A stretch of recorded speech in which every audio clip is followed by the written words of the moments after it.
नमस्कार साथियों, current affairs में आपका स्वागत है। एक बार फिर एक महत्वपूर्ण अफ्रीकी राष्ट्र से 8 चीते भारत में ट्रांसलोकेट हो रहे हैं। इसकी औपचारिक घोषणा हाल ही में 12 नवंबर 2025 को भारत की राष्ट्रपति द्रौपदी मुर्मू और बोत्सवाना के राष्ट्रपति की उपस्थिति में की गई। यानी आप कह सकते हैं कि इस बात की शुरुआत हो गई है प्रतीकात्मक स्तर पर कि बोत्सवाना ने भारत को 8 चीते दिए हैं। हालांकि पहले बोत्सवाना में ही स्थित मोकोलोदी नेचर रिजर्व में 5 चीतों को क्वारंटाइन सुविधा में रखा जाएगा, फिर 3 चीतों को क्वारंटाइन सुविधा में रखा जाएगा और जब इनकी क्वारंटाइन अवधि पूरी हो जाएगी तब इनको फिजिकली भारत में स्थानांतरित कर दिया जाएगा, ट्रांसलोकेट कर दिया जाएगा। इससे पहले भी प्रोजेक्ट चीता के तहत भारत में सितंबर 2022 में नामीबिया से 8 चीते आए थे। उसके बाद फरवरी 2023 में दक्षिण अफ्रीका से 12 चीते आए थे। भारत के प्रोजेक्ट चीता, जिसकी शुरुआत वर्ष 2022 में हुई थी, उसके तहत भारत में चीतों का पुनर्वास करना है, जो कि लगभग 70 साल से भारत में विलुप्त घोषित है और इनका पुनर्वास भारत में करके भारत की जैव विविधता और पारिस्थितिकी तंत्र को एक मजबूत आधार प्रदान करना है, क्योंकि चीता एक कीस्टोन प्रजाति है और किसी भी क्षेत्र के, विशेष तौर से जहां पर चीते रहते हैं, उसके पारिस्थितिकी तंत्र के संतुलन के लिए कीस्टोन प्रजाति जैसे कि चीता, उसकी महत्वपूर्ण भूमिका होती है। तो चलिए आज प्रोजेक्ट चीता और चीता के बारे में कुछ महत्वपूर्ण चीजें, कुछ बुनियादी चीजों को जान लेते हैं। सबसे पहले बोत्सवाना के बारे में जानते हैं। जैसे ये यहाँ पर नामीबिया है, ये साउथ अफ्रीका है और ये बोत्सवाना है। बोत्सवाना में ही आप जानते हैं कालाहारी डेजर्ट है, जो यहाँ पर इस क्षेत्र में इस प्रकार से फैला हुआ है और बोत्सवाना का लगभग 70% जो हिस्सा है वो कालाहारी डेजर्ट से घिरा हुआ है, कालाहारी मरुस्थल से घिरा हुआ है। और यहीं पर एक स्थान है जिसका नाम है घांजी, वहां से इन चीतों को लाया गया है और इनको मोकोलोदी नेचर रिजर्व में एक तरह से वहां की क्वारंटाइन सुविधा में रखा गया है। और उसके बाद जब इनकी क्वारंटाइन सुविधा पूरी हो जाएगी, पहले 5 चीतों की, 3 चीतों की और उसके बाद 8 चीतों को भारत में ट्रांसलोकेट कर दिया जाएगा। तो ये बोत्सवाना की अवस्थिति, आपने भौगोलिक अवस्थिति देख ली। बोत्सवाना की जो सीमा है वो साउथ अफ्रीका, यहाँ पर जिम्बाब्वे और यहाँ आप देख सकते हैं कि इस प्रकार से ये नामीबिया फैला हुआ है और यहाँ 3 राष्ट्र हैं, एक तरह से जिम्बाब्वे, जाम्बिया और ये नामीबिया। तो ये बोत्सवाना की स्थिति है, भौगोलिक अवस्थिति है। यहां से ही 8 चीते भारत में आने हैं। प्रोजेक्ट चीता की शुरुआत कब हुई थी? वर्ष 2022 में हुई थी। क्यों हुई थी? ताकि भारत में चीतों का पुनर्वास किया जा सके और भारत का जो सवाना पारिस्थितिकी तंत्र है, जो सवाना इकोसिस्टम है, उसके एक तरह से उसमें जैव विविधता बनाए रखना और उसके पारिस्थितिकी तंत्र को बनाए रखने, उसमें संतुलन एस्टेब्लिश करने के लिए कीस्टोन प्रजाति की महत्वपूर्ण भूमिका होती है। कीस्टोन प्रजाति कौन सी प्रजाति होती है? कीस्टोन प्रजाति वे प्रजाति होती है जो किसी भी पारिस्थितिकी तंत्र के संतुलन के लिए सबसे केंद्रीय भूमिका निभाती है। आप ये जानते हैं कि जो चीता है वो खाद्य श्रृंखला में सबसे ऊपर आ जाता है और अगर चीतों की उपस्थिति नहीं होगी तो किसी भी क्षेत्र में जो विशेष तौर से सवाना पारिस्थितिकी तंत्र है, जो घास पारिस्थितिकी तंत्र है, उसमें असंतुलन हो सकता है। और इसलिए इस तरह की कीस्टोन प्रजाति घास पारिस्थितिकी तंत्र, सवाना पारिस्थितिकी तंत्र को बनाए रखने में केंद्रीय भूमिका का निर्वहन करती है, इसलिए इनको कीस्टोन प्रजाति के नाम से संबोधित किया जाता है।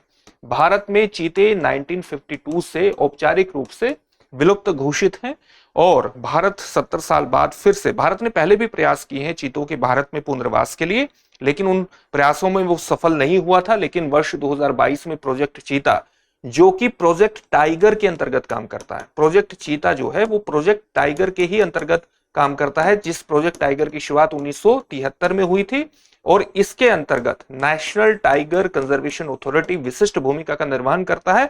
तो नेशनल टाइगर कंजर्वेशन अथॉरिटी ही प्रोजेक्ट चीता के अंतर्गत चीतों के पुनर्वास की भी एक तरह से देख रेख कर रहा है। तो जो नामीबिया और दक्षिण अफ्रीका से चीते लाए गए थे वो कहां पर एक तरह से उनको ट्रांसलोकेट किया गया था? कूनो राष्ट्रीय उद्यान। कूनो राष्ट्रीय उद्यान कहां पर है? मध्य प्रदेश में कूनो राष्ट्रीय उद्यान है। और बाद में फिर वर्तमान में अगर आप देखेंगे तो इस प्रोजेक्ट चीता के तहत वर्तमान में भारत में कितने चीते हैं? 27 चीते हैं, जिसमें से जो 24 चीते हैं वो कूनो राष्ट्रीय उद्यान में है और इनमें से 3 चीतों को आप देखिए कि विविधता देखने, एक पूरे भारत में एक प्रकार से उनके प्रसार के को ध्यान में रखते हुए इनको गांधी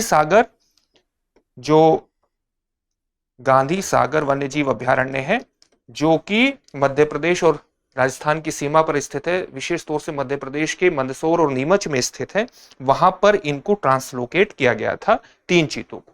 ताकि एक स्थान के स्तर पर भी एक विविधता को बनाए रखा जा सके। धीरे धीरे इस प्रकार से इनको अलग अलग स्थानों पर ले जाने की योजना है भारत सरकार की। तो आपने इसके बारे में बेसिक चीजें जान ली है प्रोजेक्ट चीता के बारे में। अब चीता के बारे में कुछ वैज्ञानिक जानकारी हासिल कर लेते हैं, इनके नेचर के बारे में जान लेते हैं। अगर चीते की विश्व भर में प्रजातियों के बारे में हम चर्चा करें तो विश्व भर में इसकी प्रजाति तो मुख्यतः 4 हैं, लेकिन एक बड़े स्तर पर आप 2 प्रजाति के रूप में इसको परिभाषित कर सकते हैं, एक एशियाई चीता और एक अफ्रीकी चीता। तो इसका जो वैज्ञानिक नाम है वो है एसिनोनिक्स जुबेटस। एसिनोनिक्स जुबेटस वैज्ञानिक नाम है चीते का। और जो एशियाई चीता है, एशियाई चीते की प्रजाति है, उसका नाम क्या है? Acinonyx jubatus jubatus. ये एशियाई चीते का वैज्ञानिक नाम है। और अफ्रीकी चीते का वैज्ञानिक नाम क्या है? एसिनोनिक्स जुबेटस वेनाटिकस, इसका ये नाम है। चीते की एक महत्वपूर्ण विशेषता यह है कि ये विश्व का सबसे तेज दौड़ने वाला स्तनधारी माना जाता है। जब ये अपने शिकार के पीछे भागता है तो नॉर्मली सामान्य तौर से 200 से 300 मीटर की ही दूरी इसको तय करनी होती है। इतनी तेजी से अपने शिकार को पकड़ता है और 1 मिनट के भीतर ही ये उसको पकड़ लेता है। सामान्य तौर से ये दिन के दौरान ही शिकार करते हैं।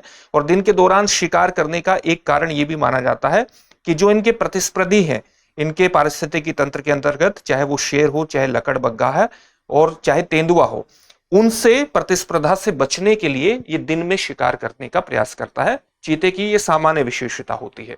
अगर हम अफ्रीकी चीता और एशियाई चीते के बारे में सामान्य विशेषताओं को देखें तो जो अफ्रीकी चीते होते हैं वो हल्के भूरे और सुनहरे रंग की त्वचा आपको देखने को मिलेगी। और एशियाई चीतों से इनकी जो त्वचा होती है वो मोटी होती है। अफ्रीकी चीतों के चेहरों पर धब्बे और रेखाओं की सामान्यतः प्रधानता होती है और पूरे अफ्रीकी महाद्वीप में सामान्यतः पाए जाते हैं। IUCN की रेड लिस्ट में अफ्रीकी चीते वल्नरेबल, सुभेद्य श्रेणी में है, जबकि अगर एशियाई चीतों की बात करें तो ये अफ्रीकी चीतों से थोड़े छोटे होते हैं, थोड़े नाटे होते हैं अफ्रीकी चीतों के मुकाबले। इसके अलावा हल्के पीले रंग की इनकी त्वचा होती है। शरीर के नीचे विशेष रूप से पेट पर अधिक बाल देखने को मिलते हैं एशियाई चीतों के। केवल ईरान में ये पाए जाते हैं और ईरान ये इस बात का दावा करता है कि अभी उसके पास एशियाई चीतों की संख्या केवल 12 है। हालांकि इस संख्या को वेरीफाई करना मुश्किल है, लेकिन सामान्यतः उसके द्वारा इस बात का दावा किया जाता है। एशियाई चीते जो है वो आधिकारिक रूप से भारत में कब विलुप्त घोषित कर दिए गए थे? 1952 में विलुप्त घोषित कर दिए गए थे आधिकारिक रूप से। और IUCN की जो रेड लिस्ट है उसमें एशियाई चीतों को किस श्रेणी में रखा गया है? रेड लिस्ट के अंतर्गत उनको क्रिटिकली एंडेंजर्ड, अत्यधिक संकटग्रस्त श्रेणी में इनको रखा गया है। तो ये एशियाई और अफ्रीकी चीतों के बारे में सामान्य चीजें आपने जान ली हैं। प्रोजेक्ट चीता की शुरुआत वर्ष 2022 में हो गई थी। इसके कंजर्वेशन के प्रयासों में नेशनल टाइगर कंजर्वेशन अथॉरिटी विशेष रूप से भूमिका का निर्वहन करता है, क्योंकि प्रोजेक्ट चीता वस्तुतः प्रोजेक्ट टाइगर के अंतर्गत ही, उसी के अंतर्गत एक तरह से काम करता है। और इसमें जैसा कि अभी आपको बताया गया था कि सितंबर 2022 में सबसे पहले नामीबिया से 8 चीते आए। फिर नामीबिया के बाद फरवरी 2023 में कहां से चीते आए? दक्षिण अफ्रीका से आए। दक्षिण अफ्रीका से आने वाले चीतों की संख्या 12 थी और अब एक बार फिर बोत्सवाना से 8 चीते भारत में आ रहे हैं। वर्तमान में 27 चीते भारत में हैं, जिसमें से 24 कूनो राष्ट्रीय उद्यान में है और 3 गांधी सागर वन्यजीव अभ्यारण्य में वहां पर है। तो इस तरह से भारत में कोशिश की जा रही है कि चीतों का पुनर्वास भारत में पूरी तरह से अच्छी तरह से हो, ताकि सवाना पारिस्थितिकी तंत्र, घास पारिस्थितिकी तंत्र को बनाए रखने में जो इनकी भूमिका है, जो इनकी केंद्रीय भूमिका है, उसके अंतर्गत भारत में जैव विविधता संरक्षण की दिशा में आगे जा सके। और आप ये भी जानिए कि जो सवाना पारिस्थितिकी तंत्र है वो जंगली क्षेत्र और मरुस्थल के बीच एक महत्वपूर्ण संक्रमणशील क्षेत्र होता है, संक्रमणकारी क्षेत्र होता है। और उसके पारिस्थितिकी तंत्र को बनाए रखने में इस तरह की कीस्टोन प्रजातियों की विशिष्ट भूमिका है। अब आपके लिए एक प्रश्न है जिसका उत्तर आपको कमेंट बॉक्स में कमेंट करके देना है। प्रश्न क्या है? प्रोजेक्ट चीता का क्रियान्वयन कौन सा प्राधिकरण करता है? आपके सामने ऑप्शंस है: राष्ट्रीय वन्यजीव बोर्ड, केंद्रीय चिड़ियाघर प्राधिकरण, राष्ट्रीय जैव विविधता प्राधिकरण या राष्ट्रीय बाघ संरक्षण प्राधिकरण। इस प्रश्न का उत्तर कमेंट बॉक्स में कमेंट करके जरूर दीजिए। फिर से एक नई सेशन में आपसे मुलाकात होगी। धन्यवाद। अब एग्जाम की तैयारी को और बेहतर करने के लिए हमारे चैनल को लाइक, शेयर और सब्सक्राइब करना ना भूलें।